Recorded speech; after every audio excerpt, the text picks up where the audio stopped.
आपण काल काल बघितलं होतं संयुक्त राष्ट्रसंघ नाही, राष्ट्रसंघ, लीग ऑफ नेशन याच्या अनुषंगाने आपण काही भाग जो आहे तो भाग लक्षात घेत होतो. लीग ऑफ नेशन ही जी संघटना आहे ही संघटना प्रामुख्याने पहिले जागतिक महायुद्धानंतर जागतिक सुरक्षिततेसाठी स्थापन करण्यात आलेली संघटना होती. लीग ऑफ नेशन मानवाला जगणाऱ्या शांतता व सुरक्षितता याची निकड म्हणून त्याची स्थापना जी होती ती स्थापना करण्यात आलेली होती. अमेरिकेचे राष्ट्राध्यक्ष वुड्रो विल्सन या राष्ट्रसंघाचे शिल्पकार होते. 1917 साली अमेरिकेने युद्धामध्ये भाग घेतल्यानंतर जगात सर्वत्र शांतता व न्याय याची हमी देण्यासाठी या राष्ट्रसंघाच्या स्थापनेसाठी वुड्रो विल्सनने अधिक जोमाने प्रयत्न केले आणि 18 जानेवारी 1918 रोजी विल्सनने जाहीर केलेल्या सुप्रसिद्ध 14 तत्वानुसार किंवा 14 कलमानुसार राष्ट्रसंघाच्या स्थापनेसंबंधित शेवटचं जे विधान आहे ते विधान केलं त्यांनी. राष्ट्रसंघाच्या स्थापनेच्या संदर्भामध्ये त्यांनी जोर दिल्याचं आपल्याला दिसून येतं. त्यानंतर आपल्याला दिसेल की 25 जानेवारी 1919 रोजी पॅरिस येथे शांतता परिषद भरली आणि पॅरिस शांतता परिषदेनंतर त्याची रूपरेषा जी आहे ती रूपरेषा ठरवण्यात आली. अमेरिकेचे राष्ट्राध्यक्ष वुड्रो विल्सन यांच्या अध्यक्षतेखाली 15 सदस्यांची समिती जी आहे ती समिती नेमली. या राष्ट्रसंघ समितीने विल्सनने मांडलेल्या मुद्द्यांवर प्राथमिक चर्चा झाल्यानंतर पॅरिस शांतता परिषदेमध्ये 18 एप्रिल 1919 रोजी याचा मसुदा जो आहे तो मंजूर करण्यात आला. हीच राष्ट्रसंघाची सनद म्हणून ओळखली जाते आणि पुढे 10 जानेवारी 1920 पासून राष्ट्रसंघाच्या खऱ्या याला सुरुवात जी आहे कामाला जी सुरुवात आहे ती सुरुवात झाल्याचं आपल्याला दिसून येतं. तर अशा पद्धतीचं हे राष्ट्रसंघ जे आहेत ते राष्ट्रसंघ स्थापन झालेलं दिसेल, ज्याची लीग ऑफ नेशन असं म्हटलं जातं. आणि 1919 मध्ये त्याची स्थापना झाली आणि त्याच्यामध्ये महत्वाचा जो उद्देश होता तो उद्देश हा होता की मानवी जीवन आणि संपत्ती यांच्या अभूतपूर्व विनाश पाहून मुत्सद्दी आणि राजकारणी विचारवंत यांनी सत्ता संतुलनाच्या राजकारणासाठी पर्याय म्हणून सामूहिक सुरक्षिततेच्या तत्वाचा पुरस्कार केला आणि आपल्याला असं दिसून येतं की प्रामुख्याने राष्ट्रसंघाची स्थापना जी होती ती राष्ट्रसंघाची स्थापना झाली. राष्ट्रसंघ हे जे आहेत हे एक महत्वाचा भाग होता राष्ट्रसंघ. कारण राष्ट्रसंघ समजा स्थापन झालं नसतं तर कदाचित जर्मनी असेल, जपान असेल, जर्मनी असेल, ऑस्ट्रिया असेल, हे देश जे आहेत हे देश कदाचित याच्यासाठी तयार झाले नसते, आपल्या युद्ध बंदीसाठी तयार झाले नसते. ही आगतिकता होती त्यांची. युद्धबंदी ही आगतिकता जरी असली तरी आपल्याला दिसून येतं की या सर्व याच्यामध्ये राष्ट्रसंघाची जी भूमिका आहे ती राष्ट्रसंघाची भूमिका त्यांना योग्य वाटली आणि त्यामुळे त्यांनी याच्यामध्ये युद्धामधून माघार घेण्याचा निर्णय जो होता तो निर्णय घेतला. पण पुढे जाऊन आपल्याला असं लक्षात येतं की राष्ट्रसंघ निर्मितीमध्ये सर्वात महत्वाचं जे योगदान दर्शवलेलं ते वुड्रो विल्सन यांनी दर्शवलेलं होतं. आणि वुड्रो विल्सनच्या या धोरणामुळे किंवा वुड्रो विल्सनच्या या भूमिकेमुळे बाकीचे जे देश होते ते देश सुद्धा थोडे नाराज होते की वुड्रो विल्सनची जी 14 तत्व आहेत त्या 14 तत्वानुसार जागतिक शांतता निर्माण करणं हा ठीक आहे मुद्दा, परंतु त्याच्यामध्ये आपलं नुकसान होणार हे दोस्त राष्ट्रांना थोडं माहीत होतं. त्यामुळे दोस्त राष्ट्रांनी या वुड्रो विल्सनची जी 14 तत्व होती याच्याकडे पूर्णतः दुर्लक्ष केल्याचं आपल्याला दिसून. मात्र त्यांनी एका तत्वाला मात्र मान्यता दिली होती आणि ते होतं origin of the league of nation, म्हणजे राष्ट्रसंघाची निर्मिती जी आहे त्या राष्ट्रसंघाच्या निर्मितीला त्यांनी मान्यता दिलेली होती आणि वुड्रो विल्सनची याच्यामध्ये महत्वाची भूमिका होती. ते आपल्याला लक्षात येईल की वुड्रो विल्सनच्या या भूमिकेमुळेच बरेचसे राष्ट्र जे होते ते बरेचसे राष्ट्र माघार घेण्यासाठी तयार होते. म्हणून राष्ट्रसंघाच्या स्थापनेमध्ये वुड्रो विल्सनची भूमिका जी आहे ती अत्यंत महत्वाची आहे, म्हणून त्याला राष्ट्रसंघाचा संस्थापक म्हणून त्यांना ओळखलं जातं. 10 जानेवारी 1920 रोजी याची स्थापना जी आहे ती स्थापना झालेली आहे. म्हणजे खऱ्या अर्थाने अंमलबजावणी त्याची सुरू झालेली दिसून येतं.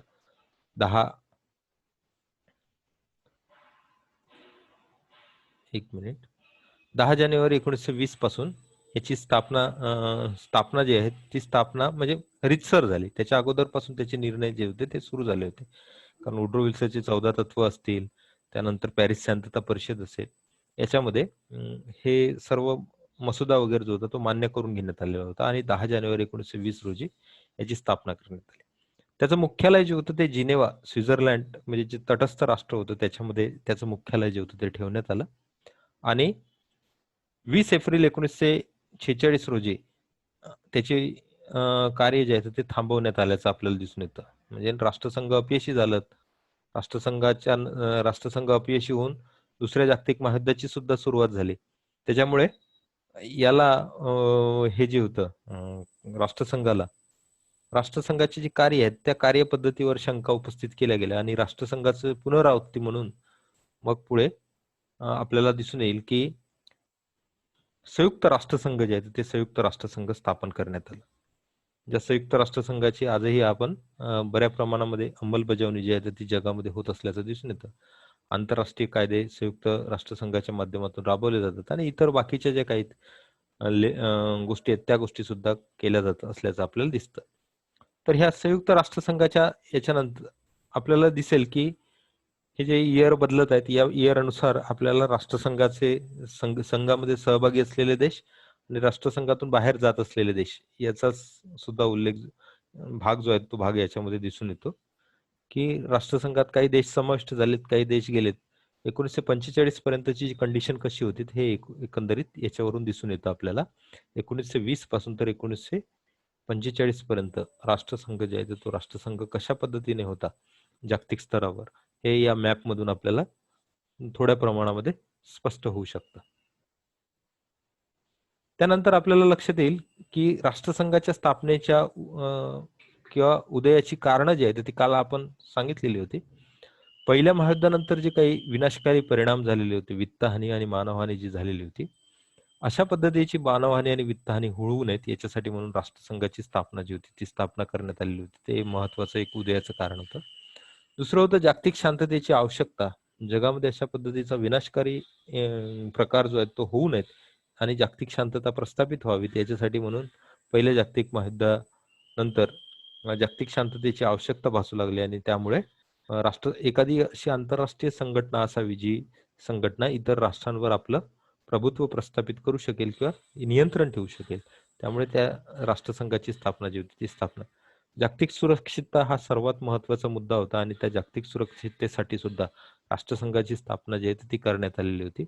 प्रत्येक राष्ट्र आपल्याला एका राष्ट्रापासून असुरक्षित मानत होतं. वाढत असलेला साम्राज्यवाद, वसाहतवाद याच्यातून जगाला सुरक्षितता प्राप्त व्हावी याच्यासाठी ही संघटना जी होती ती स्थापना झाली. त्यानंतर पॅरिस शांतता परिषदेमध्ये याचा निर्णय घेण्यात आलेला होता राष्ट्रसंघाच्या स्थापनेच्या संदर्भामध्ये. म्हणून राष्ट्रसंघाच्या उदयामध्ये हे एक कारण आहे पॅरिस शांतता. त्यानंतर वुड्रो विल्सनची 14 तत्व. राष्ट्रसंघाच्या स्थापनेमधला सर्वात महत्वाचा जो भाग आहे तो म्हणजे वुड्रो विल्सनची जी 14 तत्व आहेत ती 14 तत्व. वुड्रो विल्सनची जर 14 तत्व मान्य केली नसती तर राष्ट्रसंघाची कदाचित स्थापना झाली नसती असं आपल्याला दिसून येतं. म्हणून वुड्रो विल्सनची भूमिका राष्ट्रसंघामधली ही अत्यंत महत्वाची आहे. तो भाग सुद्धा आपल्याला याच्यामध्ये लक्षात घ्यावा लागेल. त्यानंतर आपल्याला असं लक्षात येतं की बऱ्याच राष्ट्रांवर नियंत्रण प्रस्थापित करण्यासाठी या राष्ट्रसंघाची स्थापना जी आहे ती स्थापना करण्यात आली. बडे राष्ट्र जे होते त्या बड्या राष्ट्रांवर नियंत्रण प्रस्थापित करणे हा सुद्धा या राष्ट्र संघटनेचा महत्वाचा उद्देश असल्याचं आपल्याला दिसून येतं. तर त्यामुळे ही राष्ट्र संघटना जी होती तीच राष्ट्र संघटना स्थापन होणे हे अत्यंत आवश्यक होते. त्याच्यासाठी ही स्थापना. याची उद्दिष्ट कोणकोणती होती? राष्ट्र संघटनेची उद्दिष्ट हे आपल्याला याच्यामध्ये बघायचं आहे.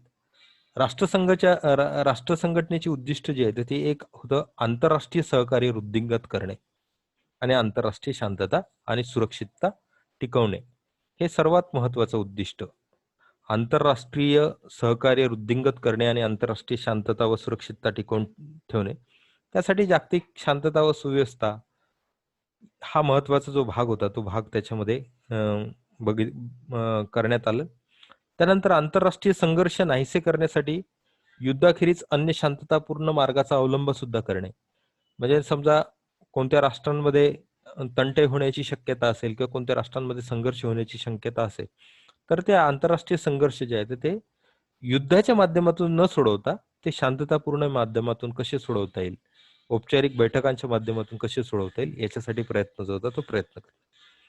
कोणत्याही सबबीखाली आपले प्रश्न सोडवण्यासाठी युद्धाचा अवलंब न करणे हा एक महत्वाचा उद्देश जो होता तो राष्ट्रसंघाचा होता. म्हणजे आंतरराष्ट्रीय प्रश्नांची सोडवणूक करत असताना कोणत्याही सबबीखाली आपले प्रश्न जे आहेत ते प्रश्न सोडवण्यासाठी युद्धाचा अवलंब न करणे हा त्यामागचा महत्वाचा उद्देश होता. निरनिराळ्या राष्ट्रांमध्ये खुले न्याय व सामान्य संबंध जे आहेत ते संबंध प्रस्थापित करणे. म्हणजे जे वेगवेगळे राष्ट्र आहेत त्या राष्ट्रांमध्ये खुले, न्यायपूर्ण आणि सामान्य जे संबंध आहेत ते सामान्य संबंध प्रस्थापित करणे. आंतरराष्ट्रीय संबंधामध्ये आंतरराष्ट्रीय कायद्याला मान्यता देणे हा एक महत्वाचा भाग होता. जे आंतरराष्ट्रीय करार असतील, तह असतील, त्याला शांतता मार्गाने सोडवणे. आंतरराष्ट्रीय संबंधामध्ये आंतरराष्ट्रीय कायद्याला मान जो आहे तो मान देणे, त्याचा सन्मान करणे हा सर्वात महत्वाचा भाग जो होता तो राष्ट्रसंघाचा असल्याचं दिसून येतं, राष्ट्रसंघाचे उद्दिष्ट असल्याचं आपल्याला दिसून येतं. त्यानंतर सार्वभौमत्वाचा आदर करणे. प्रत्येक राष्ट्र जे आहे ते स्वतंत्र आहेत आणि त्या स्वतंत्र असलेल्या राष्ट्रांचा आदर करणे हे आपलं सर्वांचं कर्तव्य आहे. ही भावना जी आहे ती प्रत्येक राष्ट्रांमध्ये प्रेरित करणे किंवा त्यांच्यामध्ये प्रज्वलित करणे हा सुद्धा राष्ट्रसंघाचा महत्वाचा उद्देश होता आणि तो पूर्ण करणे त्याचं काम होतं. त्यानंतर आपल्याला असं दिसून येतं की सामूहिक सुरक्षिततेचं तत्व जे आहे ते अतिशय महत्वाचं होतं, कारण प्रत्येक राष्ट्र हे एकमेकांपासून असुरक्षित समजत आहे स्वतःला. त्यामुळे ते सामूहिक सुरक्षिततेचं जे तत्व आहे ते सामूहिक सुरक्षिततेच्या तत्वानुसार सर्व देशांना त्यांच्या सुरक्षिततेची हमी देणे, सामूहिक सुरक्षिततेची हमी देणे हा अत्यंत महत्वाचा भाग जो होता तो राष्ट्रसंघाच्या उद्दिष्टांचा असल्याचं आपल्याला दिसून येतं. राष्ट्रसंघांमधील तहांचे व कराराचे काटेकोरपणे पालन करणे हा एक महत्वाचा भाग होता. म्हणजे हे उद्दिष्ट जर आपल्याला साध्य करायचे असेल तर उद्दिष्ट साध्य करण्यासाठी काय करावं लागेल, राष्ट्रसंघांच्या माध्यमातून जे काही तह झालेले असतील त्या तहांचं काटेकोरपणे पालन जे आहे ते पालन प्रत्येक राष्ट्राने करणं हे अनिवार्य आहे. हे राष्ट्रसंघांनी आपल्या उद्दिष्टांमध्ये सांगितलं आणि उद्दिष्ट पूर्तीसाठी सुद्धा सांगितलं. परस्परांच्या सार्वभौमत्वाचा आदर बाळगणे व इतरांच्या अंतर्गत कारभारामध्ये हस्तक्षेप न करणे हा एक महत्वाचा जो मुद्दा आहे तो मुद्दा आपल्याला दिसून येतो की एखादा राष्ट्र दुसऱ्या राष्ट्रांच्या सार्वभौमत्वामध्ये जर हस्तक्षेप करत असेल तर त्याचा परिणाम जो आहे तो परिणाम विपरीत होण्याची शक्यता असते. एक राष्ट्र दुसऱ्यापासून असुरक्षित स्वतःला समजत असतं आणि आपल्या सार्वभौमत्वावर एखाद्या राष्ट्राची गदा येत असेल तर ते राष्ट्र त्याचा विरोध करत असतं आणि मग आंतरराष्ट्रीय तणाव वाढण्याची शक्यता दाट असते. म्हणून परस्परांच्या सार्वभौमत्वाचा आदर बाळगणं हे सर्वात महत्वाचं आणि त्या इतरांच्या अंतर्गत कारभारामध्ये हस्तक्षेप न करणं. म्हणजे भारताने चीनच्या कारभारामध्ये हस्तक्षेप करू नये, चीनने भारताच्या कामामध्ये हस्तक्षेप करू नये, हे म्हणजे सरळ एक साधं उदाहरण मी तुम्हाला दिलं. भारताने पाकिस्तानच्या याच्यामध्ये अंतर्गत कारभारात हस्तक्षेप करू नये आणि पाकिस्तानने काश्मीरच्या प्रश्नामध्ये भारतासोबत अंतर्गत कारभारामध्ये हस्तक्षेप करू नये. हे सर्वात महत्वाचे मुद्दे जे होते ते मुद्दे होते. सार्वभौमत्व हा एक सर्वात महत्वाचा त्याच्यामधला भाग असल्याचं आपल्याला दिसून येतं. त्यानंतर राष्ट्रांमधील मतभेदांचे मुद्दे जर आपसात समोपचाराने सुटत नसतील तर त्यासाठी राष्ट्रसंघाकडे निर्णय प्रक्रिया आहे जी ती सोपवणे. म्हणजे राष्ट्रांमधला जो प्रश्न असेल तो प्रश्न जर त्यांच्यामध्ये होत नसेल, त्यांच्यामध्ये तो तणाव पूर्ण चालतच आलेला असेल तर तो तणाव जर काढायचा असेल तर तो प्रश्न जो आहे तो राष्ट्रसंघाकडे सुपूर्द करायचा. म्हणजे जसा भारताने काश्मीर प्रश्न हा जो आहे हा युनोमध्ये सोडवण्याचा निर्णय जो होता तो निर्णय घेण्यात आलेला होता. परंतु अजूनही त्या प्रश्नाच्या संदर्भामध्ये युनो सुद्धा ठोस पावलं जे आहेत ते ठोस पावलं उचलू शकला नाहीत आणि युनोनी सांगितलेल्या ज्या आज्ञा आहेत त्या आज्ञा पाकिस्तान सुद्धा पाडू शकला नाहीत. त्यामुळे तो प्रश्न जो आहे तो प्रश्न आपल्याला कायमस्वरूपी चिघळत असल्याचं आपल्याला दिसून येतं. तर राष्ट्रांमधील जे काही मतभेद असतील ते मतभेद जर त्यांच्यामध्ये सोडवता आले नाहीत तर ते विवादित प्रश्न जे आहेत ते राष्ट्रसंघाकडे सुपूर्द करणे हे महत्वाचं काम आहे. त्यानंतर राष्ट्रांमधील गुप्त राजनीतीचा त्याग करणे हा एक महत्वाचा भाग आहे. राष्ट्रांमध्ये जर गुप्त राजनीती होत असतील तर त्या गुप्त राजनीतीचा त्याग करणे ही एक महत्वाची जी ही आहे. महत्वाचा जो भाग आहे तो महत्वाचा भाग आपल्याला त्याच्यामध्ये दिसून येतो की राष्ट्रांमधले जे काही मतभेद असतील ते मतभेद पूर्णपणे सुटले पाहिजेत आणि त्यांची सोडवणूक जी आहे ती सोडवणूक झाली पाहिजे. त्याच्यामुळे राष्ट्रांमधील जी गुप्त राजनीती आहे ती गुप्त राजनीती पूर्णपणे त्यागली पाहिजेत त्यांनी. म्हणजे या पद्धतीचा अवलंब जोपर्यंत करणार नाही तोपर्यंत आंतरराष्ट्रीय शांतता निर्माण होणार नाहीत असं राष्ट्रसंघाला वाटलं होतं.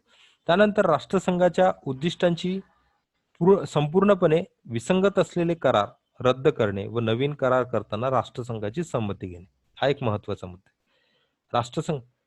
राष्ट्रसंघाच्या उद्दिष्टांची संपूर्णपणे विसंगत असलेले जे काही करार असतील ते रद्द करणे, कारण ते राष्ट्रसंघालाही मान्य नाहीत आणि आंतरराष्ट्रीय शांततेसाठी सुद्धा ते मान्य नाहीत. मग असे करार रद्द करणे आणि नवीन करार करत असताना राष्ट्रसंघाची संमती घेणे हे आवश्यक होतं. हे त्याच्यामधलं महत्वाचं तरतूद होती. त्यानंतर राष्ट्रांतर्गत शांतता, सुरक्षितता व स्थैर्य यासाठी आक्रमणास प्रतिकार करण्यासाठी आवश्यक असले तेवढे सैन्य प्रत्येक सभासद राष्ट्रांनी बाळगावे. म्हणजे तुमची जी सैन्य संख्या आहे ती सैन्य संख्या कमी करण्यात यावी. राष्ट्रसंघाचं ते उद्दिष्टच होतं आणि वुड्रो विल्सननी जी 14 तत्व सांगितली होती त्याच्यामध्ये लष्करीकरण कमी करणे, निम लष्करीकरण करणे किंवा तुमच्या लष्करात कपात करणे, शस्त्रास्त्राची निर्मिती कमी करणे हे महत्वाचं ध्येय होतं. कारण त्याच्यामुळेच जेवढी जास्त सैन्य, जेवढं जास्त शस्त्र तेवढाच तो देश स्वतःला सक्षम समजतो, जसा जर्मनी समजत होता पहिल्या जागतिक महायुद्धाच्या अगोदर. आणि तो देश इतरांना घाबरत नाही. आपण सर्वांचा पराभव करू शकतो अशा पद्धतीची जी भावना आहे ती भावना त्यांच्या मनामध्ये राहते. त्याच्यामुळे राष्ट्रांतर्गत शांतता आणि सुरक्षितता व स्थैर्य प्रस्थापित करण्यापुरती फक्त सैन्य व्यवस्था जी आहे ती तुमच्याकडे असली पाहिजे. बाकीची सैन्य व्यवस्था तुम्हाला आवश्यकच नाहीत. तुमच्या सीमांच्या संदर्भामधला जो प्रश्न आहे तर त्याच्या संदर्भामधल्या निर्णय घेण्याची जो सीमा प्रश्न जर असेल त्याच्या संदर्भामधले जे काही सुरक्षिततेचा जर प्रश्न निर्माण झाला तर त्याच्यासाठी कार्य करण्यासाठी राष्ट्रसंघ आहेच. म्हणून तुम्ही काय करायचं, फक्त तुमची अंतर्गत सुरक्षितता आणि काही प्रमाणामध्ये राष्ट्रीय सुरक्षितता लक्षात घेऊन फक्त तेवढंच सैन्य तुम्ही जे आहेत ते बाळगायचं. बाकीचं सैन्य जे आहेत ते कपात केल्याशिवाय राष्ट्रसंघाचे उद्दिष्ट जे आहेत ते परिपूर्ण होऊ शकत नाही असं राष्ट्रसंघाचं मत आहे. त्यानंतर राष्ट्रसंघाच्या योजनेप्रमाणेच प्रत्येक सभासद राष्ट्राने क्रमशः शस्त्र कपात करावी. प्रत्येक राष्ट्राने आपल्या शस्त्रांमध्ये कपात करावी हे राष्ट्रसंघाचं महत्वाचं म्हणणं होतं आणि उद्दिष्ट होतं की तुम्ही जर जोपर्यंत शस्त्र कपात करणार नाही तोपर्यंत अंतर्गत शांतता किंवा बाह्यगत शांतता म्हणजे सीमांच्या संदर्भामधली शांतता, देशांमधला आपसातील प्रश्न जो आहे तो सुटणार नाहीत. त्यामुळे फक्त तुम्ही सैन्य जे आहेत ती सैन्य कपात करावीत, शस्त्र कपात करावीत.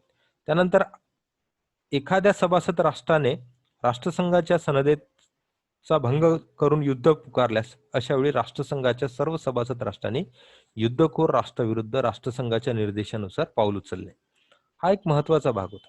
समजा एखादं राष्ट्र ऐकतच नसेल तर अशा वेळेस संपूर्ण जे राष्ट्रसंघामध्ये सभासद राष्ट्र असतील त्या सभासद राष्ट्रांनी त्या युद्धखोर राष्ट्राला शह देण्याचा प्रयत्न जो आहे तो शह देण्याचा प्रयत्न करायचा आणि त्याच्या विरुद्ध आंतरराष्ट्रीय आघाडी जी आहे ती उभारायची. हा राष्ट्रसंघाचा महत्वाचा उद्देश जो आहे तो महत्वाचा उद्देश असल्याचं आपल्याला दिसून येतो.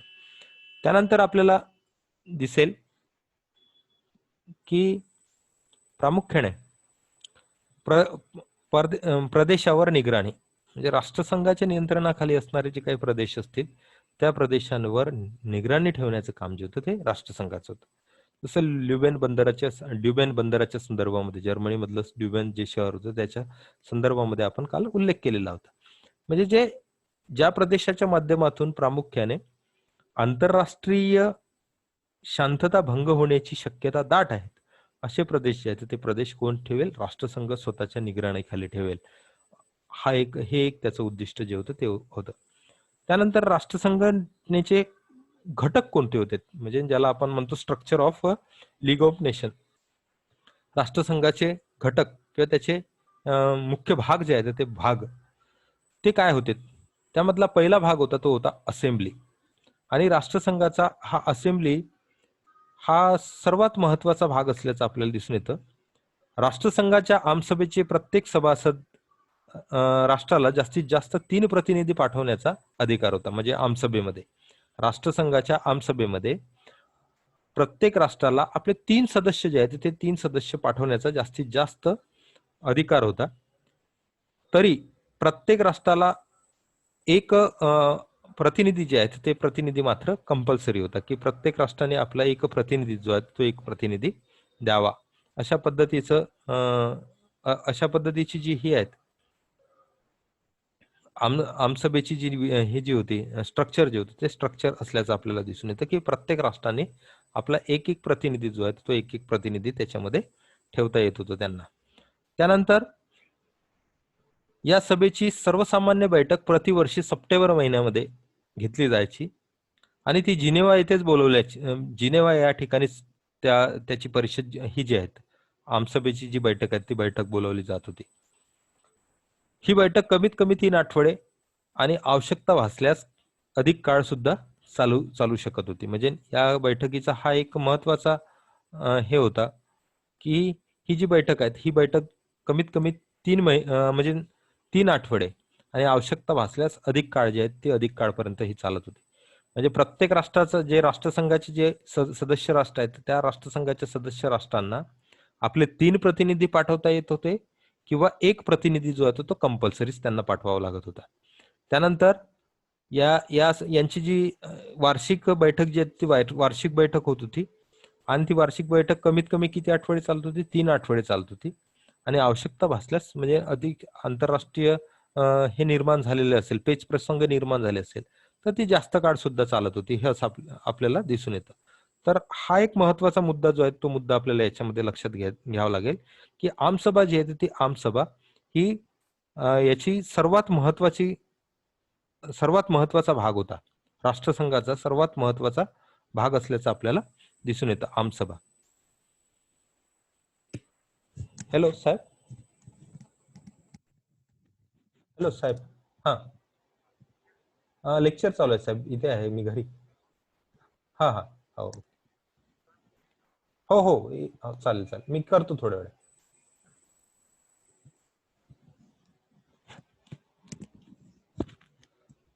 तर हा जो भाग आहे हा भाग आपल्याला त्याच्यामध्ये प्रामुख्याने लक्षात घेता येईल, की हॅलो आवाज येत आहे का?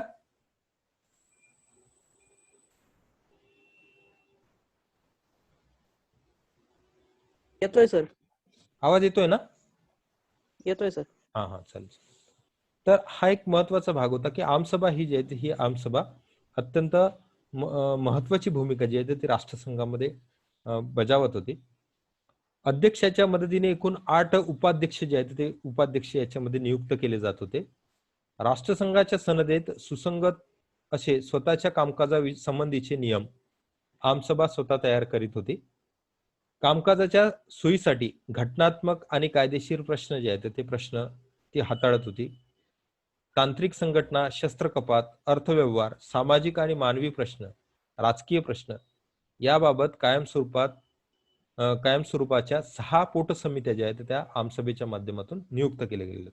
म्हणजे हे बाकीचे जे काही प्रश्न असतील, घटनात्मक पेच प्रसंग निर्माण होत असेल, कायदेशीर प्रश्न निर्माण होत असेल, तांत्रिक संघटना निर्माण होत असेल, म्हणजे तांत्रिक काही संघटना ज्या आहेत त्या संघटनेच्या अनुषंगाने शस्त्र कपात, अर्थव्यवहार, सामाजिक आणि मानवी प्रश्न आणि राजकीय प्रश्न या अनुषंगाने ही आंतरराष्ट्रीय संघटना जी आहे ती आंतरराष्ट्रीय संघटना कार्य करत असल्याचं आपल्याला दिसून येतं. तर हा जो भाग आहे हा आंतरराष्ट्रीय राजकारणामधील किंवा जागतिक शांतता परिषदे ह्या राष्ट्रसंघाच्या अनुषंगाने आमसभा ही अत्यंत महत्वाची भूमिका जी आहे ती महत्वाची भूमिका दर्शवत असल्याचं आपल्याला दिसून येतं. त्याच्यामुळे राष्ट्रसंघामध्ये आमसभेची मान्यता जी आहे ती मान्यता प्रत्येक मुद्द्यासाठी आमसभेची मान्यता जी होती ती घेणं अत्यंत आवश्यक होतं. आणि त्याच्यासाठी म्हणून आपल्याला दिसेल की याच्यामधले जे काही ज्या समित्या होत्या, उपसमित्या होत्या किंवा पोट समित्या ज्या होत्या, याच्या माध्यमातून जे निर्णय असेल आंतरराष्ट्रीय स्तरावरचे ते राष्ट्रसंघ जे आहेत ते राष्ट्रसंघ घेत होता. राष्ट्रसंघात सभासद या नात्याने प्रवेश मिळणाऱ्या नव्या राष्ट्रांच्या सभासद मंजुरीसाठी जवळपास 1/3 बहुमताची आवश्यकता जी होती ती आवश्यकता प्रत्येक राष्ट्राला म्हणजे प्रत्येक वेळेस असत असेल. म्हणजे 2/3 बहुमत नसेल तर त्या राष्ट्राला प्रतिनिधित्व जे आहे ते प्रतिनिधित्व दिलं जात नव्हतं. म्हणजे आमसभेमध्ये असणारे जेवढे काही किंवा राष्ट्रसंघाचे जे सभासद राष्ट्र जेवढे असतील त्या सभासद राष्ट्रांच्या माध्यमातून 2/3 बहुमत घेऊनच एखाद्या राष्ट्राला राष्ट्रसंघाचं प्रतिनिधित्व जे आहे ते प्रतिनिधित्व दिलं जात होतं.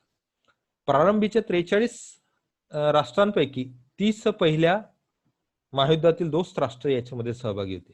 म्हणजे प्रारंभीची जी 43 सदस्य राष्ट्र होती त्या राष्ट्रांपैकी 30 पहिल्या महायुद्धातील दोस्त राष्ट्रे होती व 13 तटस्थ राष्ट्रे जे आहेत ते 13 तटस्थ राष्ट्रे होती. अमेरिकेला युरोपच्या राजकारणातील गुंतागुंत गुरफडण्याची इच्छा नसल्यामुळे अमेरिकेने आपल्याला असं दिसून येतं की अमेरिकेने सिनेटने राष्ट्रसंघाचे सदस्यत्व स्वीकारण्यास नकार दिला. म्हणजे अमेरिका या राष्ट्रसंघाचं सभासदत्व जे आहे ते सभासदत्व त्यांनी नव्हतं, पण पूर्णपणे वर्चस्व जे आहे ते कोणाचं होतं? अमेरिकेचं होतं राष्ट्रसंघ निर्माण करण्याच्या मागचं. मात्र अमेरिकेने या युरोपियन राजकारणापासून स्वतःला दूर ठेवायचं हा निर्णय घेतलेला होता आणि त्याच्यानुसार त्यांनी राष्ट्रसंघातून आपली जी बाजू आहे ती बाजू काढून घेतल्याचं दिसून येतं. त्यामुळे राष्ट्रसंघामध्ये बाकीचे जे काही युरोपियन राष्ट्र होते म्हणजे जेत राष्ट्रे आणि पराजित राष्ट्रे किंवा पराजित राष्ट्रे नाही तटस्थ राष्ट्रे 13 तटस्थ राष्ट्रे आणि 30 जे आहेत ती पहिल्या महायुद्धातील दोस्त राष्ट्रे याच्यामध्ये सहभागी होते. 1920 साली चीनला, 1926 साली जर्मनीला आणि 1934 साली रशियाला राष्ट्रसंघाचे सदस्यत्व जे आहे ते देण्यात आल्याचं आपल्याला दिसून येतं. म्हणजे अशा पद्धतीने 1939 मध्ये राष्ट्रसंघाचे शेवटचे अधिवेशन भरले त्यावेळेस 49 सदस्य जे होते ते राष्ट्रसंघाचे असल्याचे आपल्याला दिसून येते. तर ही जी होती ही राष्ट्रसंघाची एकंदरीत आमसभा जी आहेत राष्ट्रसंघाच्या कार्यक्षेत्रात मोडणाऱ्या जागतिक शांततेशी निगडीत असणाऱ्या सर्व बाबींचा विचार जो आहे तो विचार विनिमय या आमसभेमध्ये केला जात असल्याचं आपल्याला दिसतं. म्हणजे एकंदरीत राष्ट्रसंघामधली सर्वात महत्वाची जी भूमिका आहे ती भूमिका यांनी बजावलेली आहे. कशाने? आमसभेने. आमसभा ही राष्ट्रसंघातील सर्वात महत्वाची असेंब्ली म्हणून त्याला ओळखलं जातं, महत्वाची संघटना म्हणून ओळखलं. त्यानंतरचा मुद्दा आहे तो आहे तर कौन्सिल किंवा त्याला समिती असं म्हटलं जातं. तर समिती काय आहेत?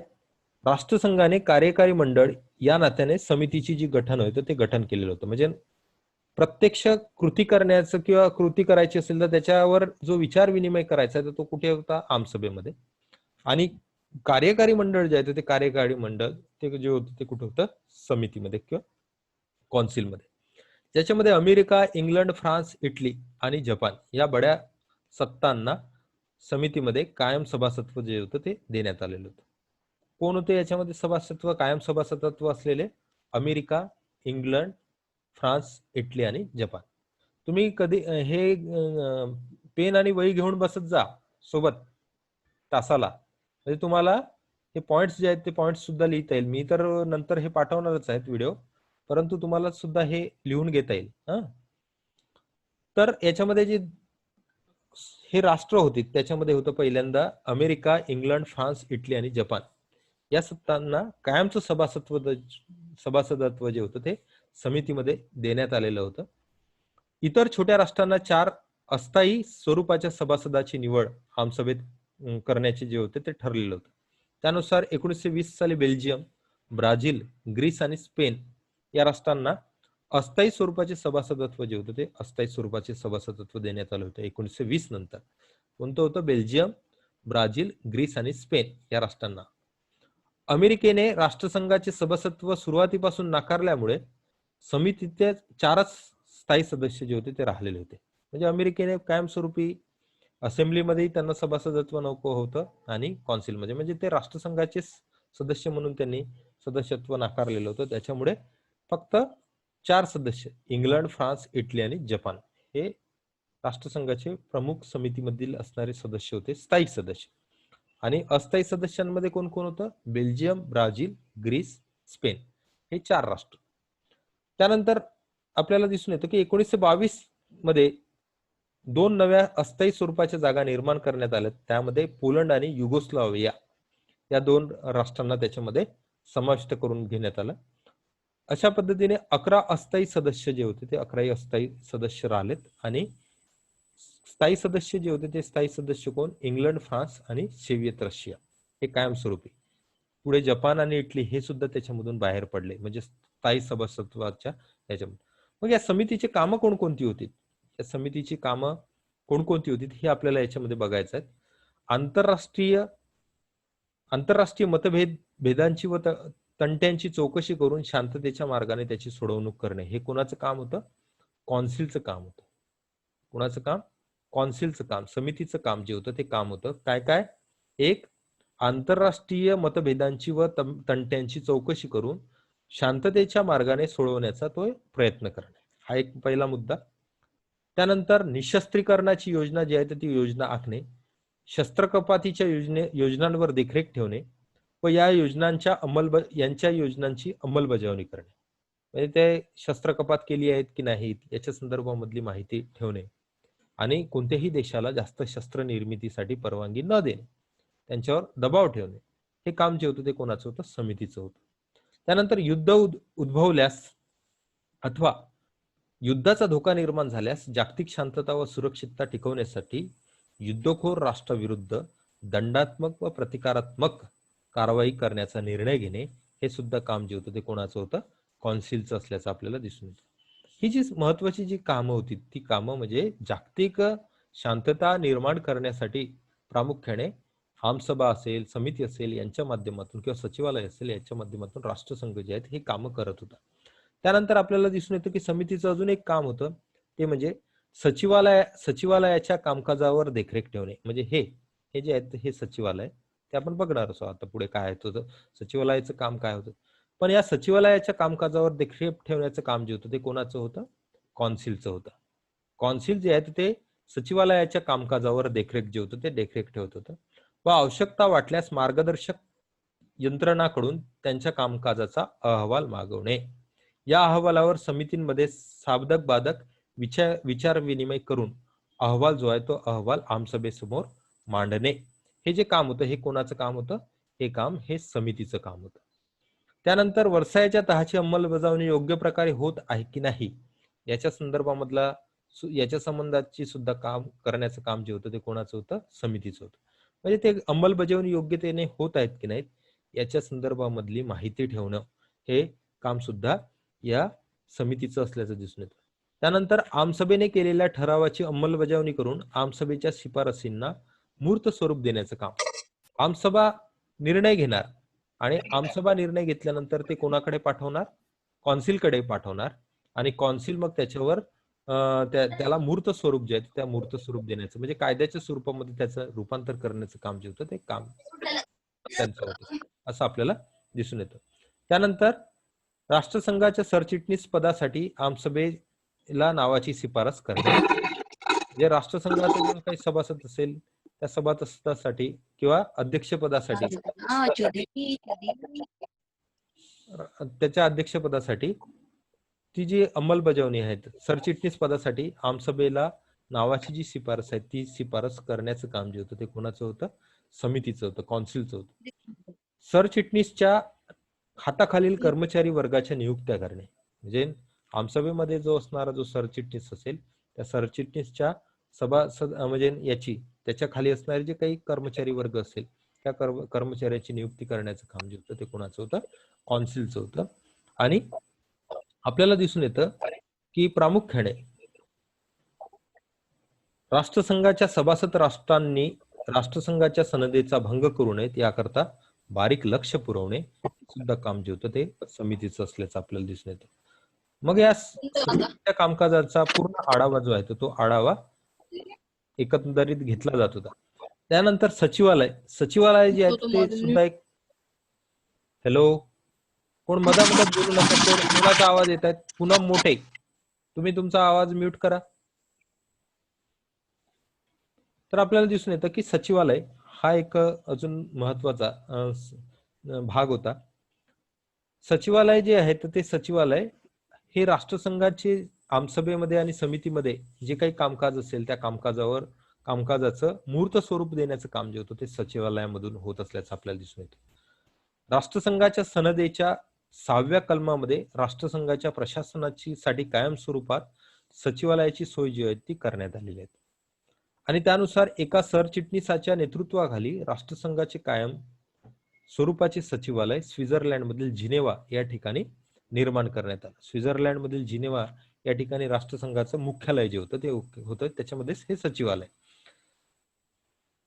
आणि सरचिटणीसाची नेमणूक आमसभेच्या पाठिंब्याने समिती करत असे. म्हणजे समितीच्या माध्यमातून सरचिटणीसाची नेमणूक, आणि सरचिटणीस हा कुठला प्रमुख? सचिवालयाचा प्रमुख असायचा. आणि सरचिटणीसाच्या हाताखाली 2 सहचिटणीस व 2 उपचिटणीस अशा पद्धतीची नेमणूक स्वतः सरचिटणीस करून घ्यायचा. जगातील निरनिराळ्या देशांमधून गुणवत्तेच्या आधारावर या सर्व अधिकाऱ्यांची नेमणूक जी होती ती नेमणूक केली जाते. मग ते कोणते जे सभासद राष्ट्र असतील राष्ट्रसंघाचे, त्या सभासद राष्ट्रांमधील जे गुणवत्ताधारक लोक आहेत त्या गुणवत्ताधारक लोकांना या राष्ट्रसंघामध्ये समाविष्ट जे होतं ते राष्ट्रसंघामध्ये समाविष्ट केलं जायचं. आणि त्या राष्ट्रसंघांमधील सचिवालयामध्ये त्यांना प्रामुख्याने त्यांना स्थान जे होतं ते स्थान दिलं जायचं. आपल्याला दिसून येतं की सरचिटणीसाने केलेल्या नेमणुकांना समितीच्या मान्यतेची आवश्यकता मात्र होती.